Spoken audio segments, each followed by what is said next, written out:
Most Team Fortress 2 players know that Heavy is one of the weakest mercenaries, and I think the majority of folks would agree that he has one of the lowest skill ceilings in the game.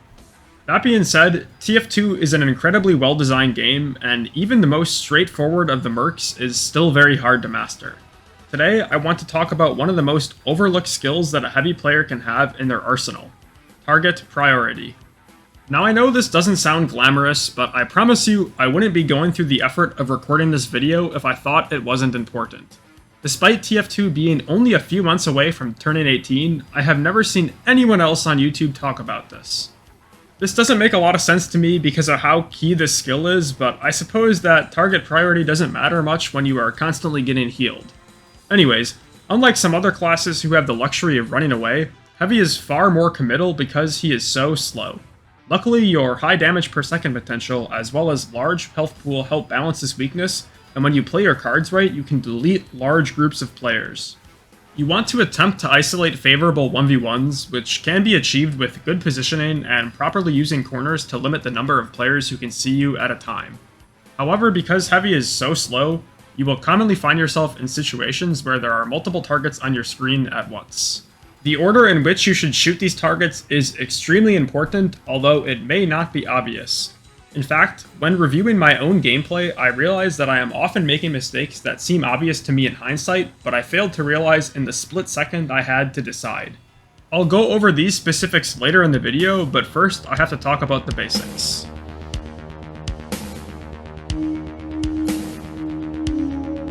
It is difficult to sum up the entirety of my decision-making on Heavy in one bite-sized statement. In fact, I don't really think most of my decisions are fully conscious when playing, because there is often so little time in the moment to decide anything. However, if I were held at gunpoint and most of my habits are learned behavior, I would say that the key to target priority is to shoot the biggest threat to you and your team first. Typically, this ends up being the player who is closest to you, which is also conveniently the player you can deal the highest damage per second to because of damage ramp-up mechanics. The obvious exception to this is a sniper at long range, but if you are in a situation where you are spun up and entirely exposed to a sniper, it's a positioning issue, not a target priority issue. Speaking of positioning, one of the goals of my positioning as a Heavy is to try and limit the number of enemies I can see at a time, since if I can see multiple enemies, they can all see me too, and thus damage me. Using the classic aggressive corner peek as an example, you can peek just far enough to see one player, shred them with your minigun, and then peek a bit deeper. Obviously this is the ideal situation, and in a real game, it will not always happen this way. Furthermore, sometimes you will be holding an angle and multiple enemies will peek you at once. In these situations, you will need to prioritize your targets because as a Heavy, you can only shoot one player at a time if they are spread out.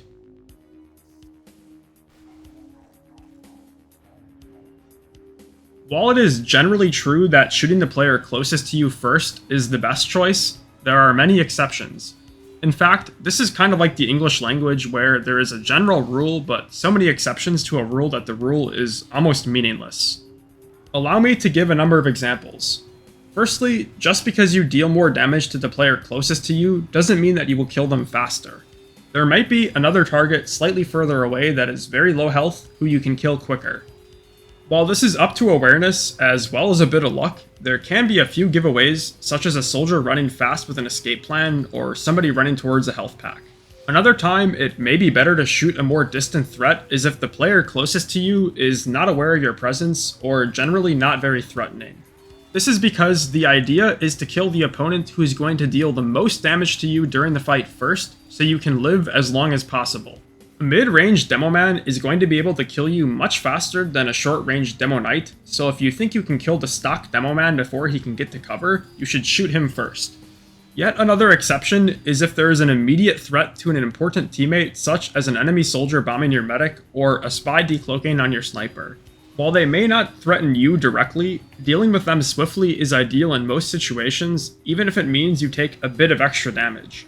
I should also mention here that shooting a nearby spy is always a priority because they can and will backstab you if you don't.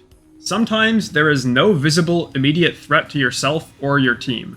This situation usually happens when flanking the other team or when hiding somewhere to surprise someone.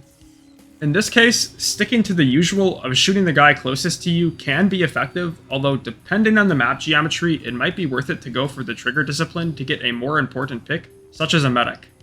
If you decide to engage, I find that it is best to eliminate the highest DPS class first, so heavies, then demos, then soldiers, and scouts. Again, if you decide to shoot something like a pyro or engineer first, then the high damage classes will live for longer, and you will probably die faster. It is also worth mentioning that if you decide to change targets for whatever reason, you are reducing your damage per second, so depending on the situation, it might be worth it to focus solely on your tracking. In a perfect world, you would always shoot the correct player first, but this obviously will not always happen. It can definitely be worth it to change your targets mid-fight and deal with the longer time to kill on the initial target, which I find myself doing often. There is some risk in changing targets because it is possible that you might deal damage to two separate players and die with no frag. If you are initially shooting a high-value target, it may be worth it to guarantee the high-value pick in exchange for your own life.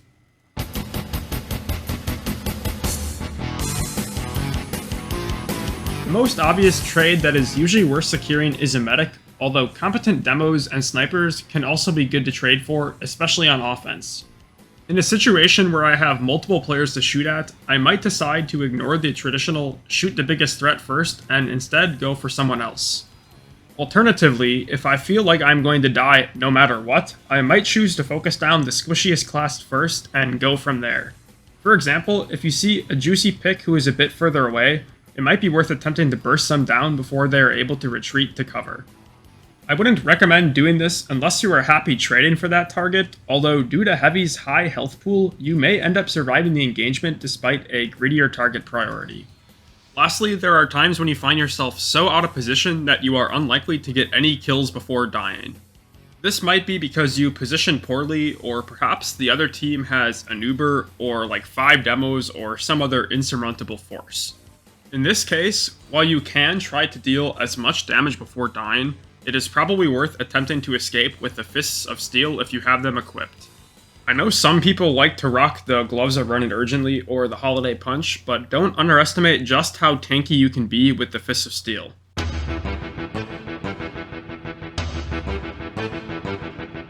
Alright, now I want to look at some examples so I can point out the specifics. In this clip, I am posted up in IT, and I see that my team is down a few players and very likely going to lose the third point. I can't really commit to peeking this window without dying because of this pyro and mini sentry, so I decide to stay alive. I know the blue team's spawn is going to get moved forward after they cap, which can set me up with a flanking opportunity. I know that Heavy saw me, and I am very outnumbered, so I decide to take it slow and go the long way. It seemed unlikely that the Heavy was going to chase me. Killing the Engie's buildings is actually not worth it here, but I wanted the points. In this position, I think the two best options are to run over to the garage and get set up there, or to sit here and spawn camp any blue spawners. I picked the former since nobody on blue is dead, but I get spotted by this Heavy. I attempt to fake him out by appearing to enter this door, and I jump rev my minigun to get ready to take the fight. I initially aim at the Heavy, but it seems like he either realized it was a losing battle and ran, or fell for the fake, so I switched targets to the Engineer. I really don't like standing in this spot right next to the blue spawn, so I decide to book it once I get the kill in an attempt to find more favorable positioning. After shredding that spy and sniper, I am left with two options. I can push the other sniper that I spotted who is somewhere in the garage, which has the benefit of running away from this Heavy medic combo that is chasing me. In my opinion, this is a bad choice because I will have to spin down, which takes a second, and I will take a ton of damage from the Heavy in that time. While I might be able to secure the kill on the sniper and garage if I manage to survive the Heavy, I will almost certainly lose the subsequent fight. Instead, I decide to take the Heavy duel despite it being disadvantageous for me. After barely winning the Heavy fight, I am left at very low health, and there is also a demo spamming me. Based on the trajectory of those stickies, I decide to walk forward and to the left. If I back up, I am increasing the distance from myself and my remaining adversaries, which also reduces my damage per second. At this point, I am almost certain that I'm going to die, so I might as well try and get one last frag. As you can see, closing the distance on my opponent when I am low in a situation where I am almost guaranteed to die typically improves my chances of managing to cheese my way out of an unwinnable fight. Alright, I'll replay the clip one more time without any pauses. I chose this clip partially because everything kind of went well for me, and my opponents made a number of mistakes that allowed me to survive for so long, namely the heavy running away and allowing me to 1v1 the NG, and the medic and demo deciding to charge straight into a spun up heavy. The other reason I wanted to show this replay off is because I think it does a great job of demonstrating just how many split-second decisions you will have to make. Target priority isn't just deciding who to shoot. It is also deciding when to not shoot anybody and to reposition, as well as when to double down and hold your ground. Okay, moving on to another example. I'm just going to let this one play and see if you can notice the mistake that I made.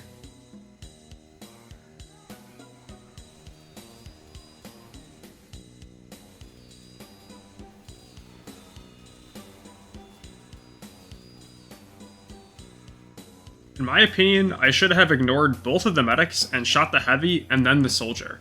Luckily for me, my medic is healing me and the soldier whiffs, so I win the fight, but in hindsight, I was kind of undeserving of the victory because I focused the medics way too early. Here I am on Swiftwater 4th, looking for easy targets to take out. As I'm peeking out a second time, I notice a soldier jumping in my peripheral vision, and I duck back behind cover and look up to take him out because he is a big threat to my team.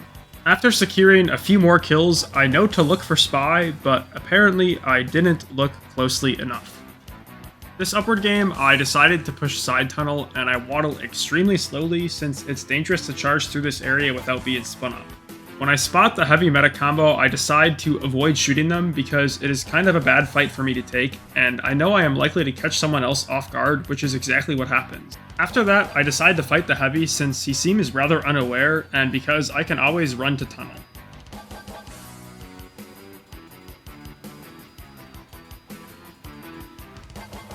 Not sure what that Troller was up to, but here I see my team has an advantage, and knowing there is a vaccinator in play, I peek aggressively with my soldier to help him out with my bullet damage.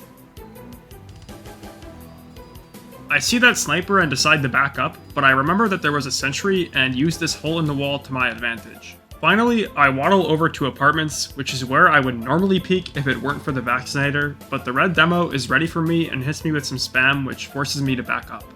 Alright, that is all the examples I have for today.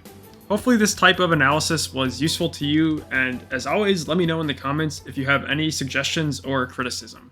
I hope you enjoyed the video.